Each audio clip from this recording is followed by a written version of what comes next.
Salut à tous, c'est Falk, j'espère que vous allez bien et aujourd'hui on se retrouve pour parler de la situation du mercato du FC Bayern. Alors je vais faire deux petits disclaimers avant le début de cette vidéo. Déjà, non, au moment où je tourne cette vidéo, je ne connais absolument pas le score du Bayern lors de leur premier match de Coupe du Monde des clubs. Voilà, le match il est dans 1 ou 2 heures environ. Donc non, je ne connais pas le score. Peut-être que le Bayern a perdu et que c'est une honte intersidérale. Peut-être que le Bayern a gagné 15-0. Pour l'instant, je n'en sais rien. Et la deuxième chose, c'est tout simplement que je sais que j'ai fait une vidéo plus ou moins sur le même sujet il y a 2 à 3 semaines. Et mon but n'étant pas que cette chaîne YouTube devienne un centre de fans du FC Bayern, j'adore le Bayern, mais le but c'est de parler du foot allemand et de la Bundesliga en général. Par contre, j'estime que le sujet d'aujourd'hui touche le foot allemand en général et c'est pour ça que je fais cette vidéo. Parce qu'au final, le sujet du FC Bayern et de son mercato de cet été touche tout simplement toute la Bundesliga et le manque d'attractivité globale qu'a la Bundesliga actuellement en Europe. Parce que quand tu regardes ce début de mercato avec le FC Bayern comparé à tous les grands clubs d'Europe,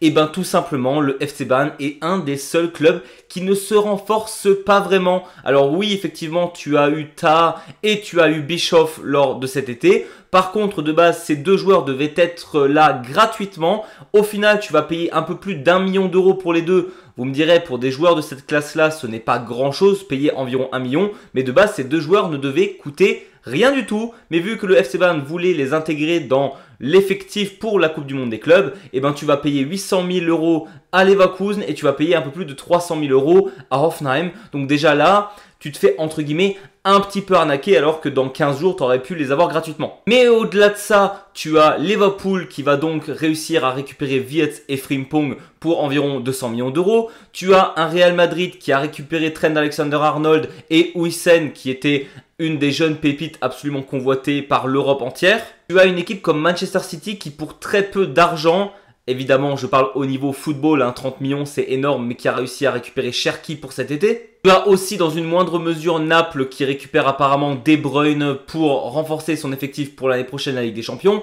Et rien qu'en Bundesliga, tu as Bellingham, le jeune frère de Jude, qui va au BVB pour 35 millions. Mais c'est aussi un sacré renfort. Et actuellement, si on devait s'arrêter tout de suite de meilleur mercato en Bundesliga, et bien clairement, Dortmund actuellement est premier avec ce transfert-là. Et ce qui me fait vraiment sortir de mes gonds, parce qu'aujourd'hui je vais vraiment parler en tant que fan de Bundesliga, mais surtout du FC Bayern, c'est que j'ai l'impression que le Bayern actuellement se ridiculise aux yeux de l'Europe entière. Déjà le cas Florian Wirtz, ça a été ultra mal géré de la part de la direction du FC Bayern, que ce soit Dietrich, Dresden et Eberl. Les trois, ils sont absolument ridicules sur le cas. On sait que le FCB, ça fait plus de 3-4 ans qu'ils sont sur le dossier Florian Wirtz et qu'ils attendaient le bon moment pour essayer de le recruter, voir son évolution. Et maintenant que tu sais que c'était la fenêtre de tir pour l'avoir, tu estimes que non, Florian Wirtz ne vaut pas 150 millions et que tu ne donneras pas cette somme pour l'avoir.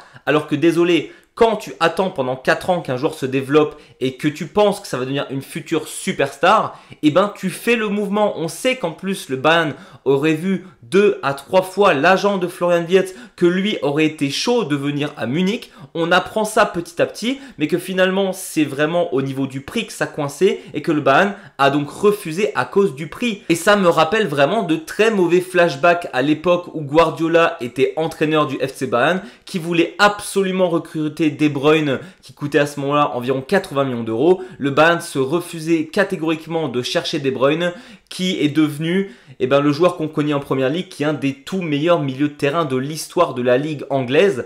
Et donc c'est clair que le Bayern avec un joueur pareil, ils auraient fait sûrement d'énormes choses. Et là ils sont en train un peu peut-être de faire la même chose avec Florian Wirtz. Si Florian Wirtz explose encore plus à Liverpool qu'il a explosé au Bayer Leverkusen, on dira que le Bayern c'était encore le dindon de la farce dans cette histoire. Mais la chose qui me fait faire la vidéo aujourd'hui et pas un autre moment, c'est les négociations actuelles entre le FC Bayern et Nico Williams. Ça me rend dingue.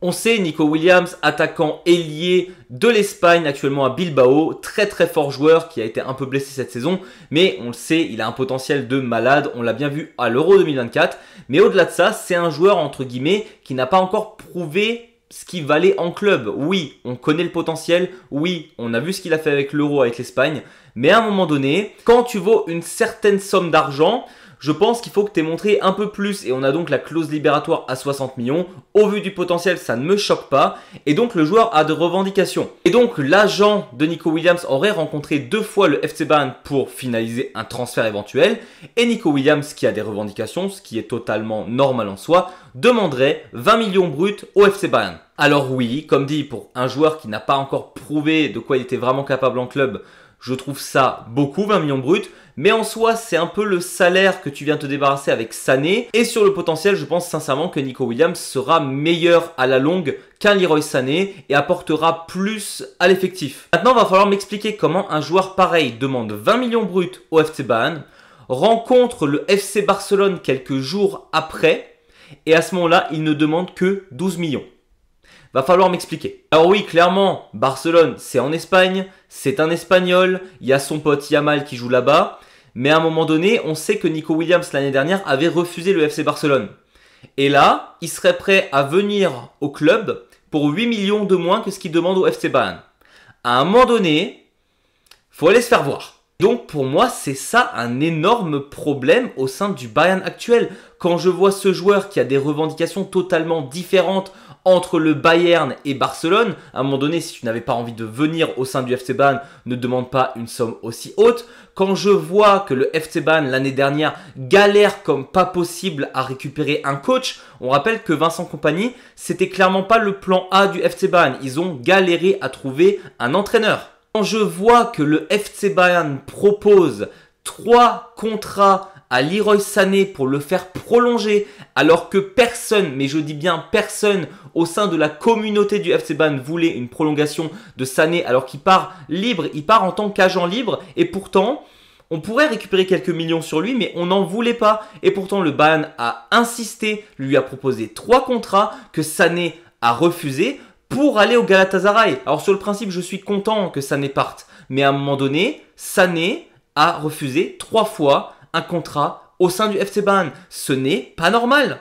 Donc tu te retrouves avec une direction qui ne veut pas faire les investissements qu'il faut pour récupérer un joueur comme Florian Wirtz. Tu te retrouves avec des joueurs qui, entre guillemets, ridiculisent le Bayern quand tu vois donc Nico Williams qui demande 8 millions bruts de moins à Barcelone pour jouer pour eux. Tu as des joueurs aussi médiocres que Sané qui refusent 3 fois tes offres. À un moment donné, tu es la risée de l'Europe. S'ajoute à cela que le Bayern ne fait pas forcément jouer ses jeunes. Quand je vois qu'un Kretzek a été vendu à Salzburg ou ce matin j'ai appris que Matistel est donc transféré de manière durable à Tottenham pour 30 et quelques millions d'euros, c'est pas mal. Mais un joueur avec autant de potentiel que Matistel qui n'a jamais eu l'occasion de se montrer vraiment au sein du FC Bayern, eh ben il avait un potentiel de fou et tu le bazardes. Donc tu ne fais pas jouer tes jeunes, tout le monde te ridiculise, tu galères à trouver des joueurs. C'est quoi la suite pour un club aussi prestigieux? On rappelle que le Bayern, en Europe, c'est une suprématie. Les gars, ils n'arrivent pas à faire de transfert. Je ne comprends pas. Et en plus de ça, tu as des joueurs qui sont encore prévus pour le départ. Je vois que Coman, il va sûrement pas finir le mercato d'été avec le Bayern. Goretzka, c'est pas sûr non plus. Gnabry, on sait pas ce que ça devient non plus avec lui. Et pourtant, on espère qu'il parte. Mais en même temps, s'il part, que tel part, que Coman part et que Sané part, on n'a absolument plus personne sur les ailes. Donc vraiment, la gestion actuelle, elle me fait peur. Alors oui, par principe, on n'est que le 15 juin au moment où je parle. Il y a encore de quoi faire cet été pour récupérer des joueurs. Et un moment, entre les grosses écuries européennes qui actuellement se renforcent et le Bayern qui regarderait éventuellement ce que ça donne avec Barcola, qui regarderait ce que ça donne avec Mitoma, qui apparemment relance le dossier Leao. Voilà, on ne sait pas. Le Bayern actuellement, il regarde beaucoup, il regarde ce qui se passe, mais ils n'agissent pas et c'est vraiment un truc qui m'énerve. Et pour un club aussi prestigieux, c'est juste ridicule. L'époque où on avait le FC Bayern qui faisait venir un Thiago Alcantara, un Xabi Alonso, personne n'en entendait parler dans les médias, on ne savait pas ce que le Bayern faisait au niveau du mercato. Et là d'un coup on avait Xabi Alonso qui sortait de l'avion à se dire mais qu'est-ce qu'il fait à Munich? Et paf, il avait signé. Ça, cette époque-là, elle est révolue au Bayern. Maintenant, ça parle beaucoup, les médias se rendent compte que le Bayern, ils arrivent à rien. Et donc, ça fait les grandes lignes, le Bayern n'arrive tout simplement pas à recruter. Alors, est-ce que c'est à cause de la non-attractivité de la Bundesliga? Malheureusement, je pense que ça joue aussi. Les joueurs ne veulent pas jouer en Bundesliga, ça veut jouer au Real, ça veut jouer à Barcelone, ça veut jouer en Angleterre, ça ne veut pas jouer la Bundesliga. C'est malheureux parce que c'est une ligue quand même qui est hyper forte. Et en même temps, quand tu fais pas de résultats à l'international, parce que c'est vrai que si tu enlèves le Bayern, Ben, t'as Francfort qui gagne une Europa League, t'as Dortmund qui va en finale de la Ligue des Champions.